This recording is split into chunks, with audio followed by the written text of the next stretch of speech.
What's good, YouTube? This your man Spill Dog. And you know what?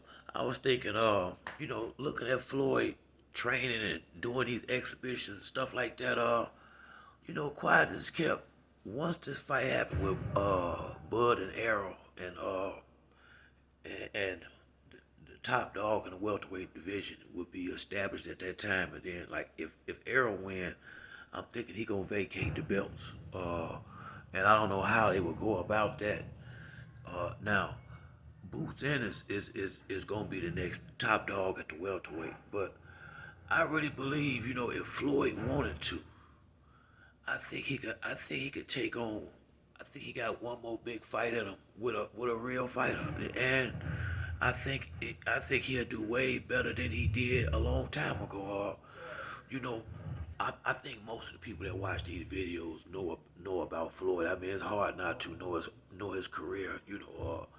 And if people don't, if we all remember correctly, it was maybe a fight or two after the Castillo fight. I think he was at 135.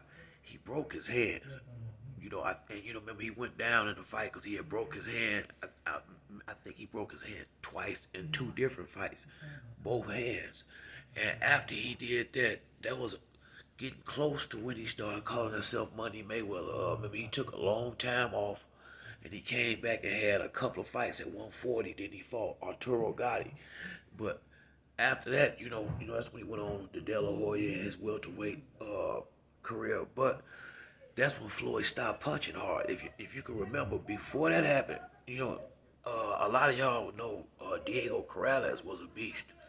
And Floyd had knocked him down like 6 times in a big title fight. And that's when both of them, that was probably, I think, his finest night. They was both undefeated. But Corrales was knocking everything in the ring out. And Floyd had a lot of knockouts at that time, too. He was knocking mostly everybody out.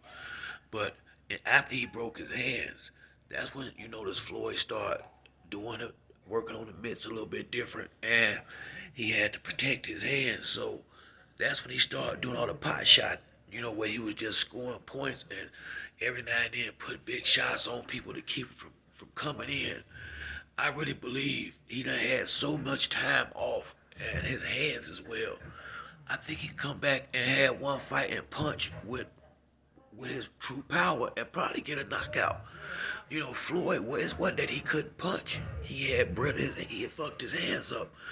And, off, I think from the Arturo Gotti fight on out, Floyd only fought A-class fighters. Although a lot of them had one loss or whatever, but they was all the upper echelon fighters. And he couldn't take no chance going in there, banging it out with him and break his hand in one of those fights and fuck around and lose. So that's when he started fighting more defensive, more, using more pot shots and being, real careful about his punch placement. So with these exhibitions he doing, he not really taking no damage. Even with the Logan Paul, he really didn't get no damage, and he not throwing a whole lot of punches where he probably fucking with his hands really. Now, if it wasn't for the fact that Boots is the next guy on top in welterweight, I would think he could go in there and beat Keith Thurman. I think Floyd could go in there and beat Danny Garcia. I hate to say it. I think Floyd could go in there and beat a bunch of them dudes. Now, I don't think he could beat Spence Crawford or Boots, not at this point in his career, but I believe he'll go in there and blast. I think he'll knock Keith Thurman out. I really do.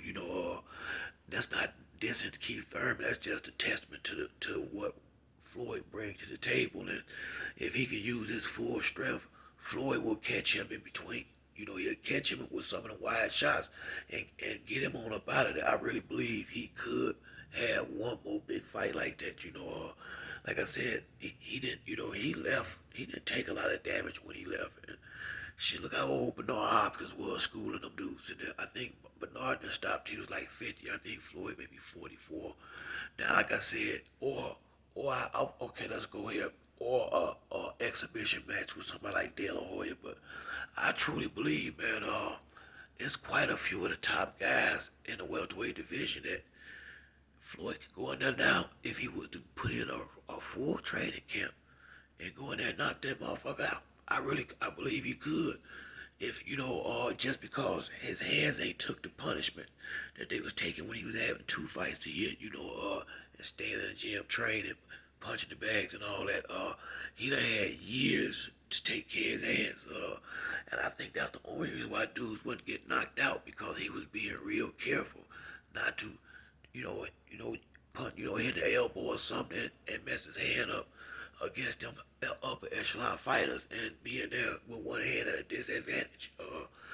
But that's just a thought I had, and leave something in the comment section if you think it make any sense. But that's it for me on this video. If you like the video, hit the like and subscribe. This next time, this is your boy Spill Dog. I'm out.